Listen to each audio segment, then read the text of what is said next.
శ్రీరంగం గుళ్ళో ఒక ఆయన పడుకుని రాత్రి నిద్రపోయాడు పొరపాటున. నిద్రపోతే తెల్లవారుజామున చీకట్లో పూజ చేయడానికి వస్తాట విభీషణుడు. వాళ్ళు అక్కడ ఉన్నటువంటివి కొన్ని పువ్వులు అవి పట్టుకెళ్లడంలో ఈ వీణ్ణి కూడా బుట్టలో వేసి పట్టుకుపోయారు. అంటే వాళ్ళ పర్వతాకారముల ముందు ఈయన చిన్న కీటకం పట్టుకెళ్ళిపోతే ఆయన్ని కాంచనలంకకు పట్టుకుపోయారు. పూజామందిరంలో పెట్టారు ఆ బుట్ట. విభీషణుడు రామపాదాలని అర్చన చేస్తున్నాడు. అర్చన చేస్తూ బుట్టలో చెయ్యి పెట్టి తీస్తే ఈయన వచ్చాడు.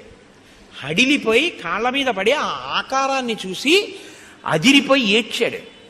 పొరపాటున వచ్చావు కాబట్టి నిన్ను విడిచిపెడుతున్నానని మళ్ళీ రాక్షసులకిచ్చి శ్రీరంగంలో దింపేశారని అతను తన అనుభవాన్ని వివరించినటువంటి గాథ పడిందోసారి ఒక మ్యాగజైన్లో.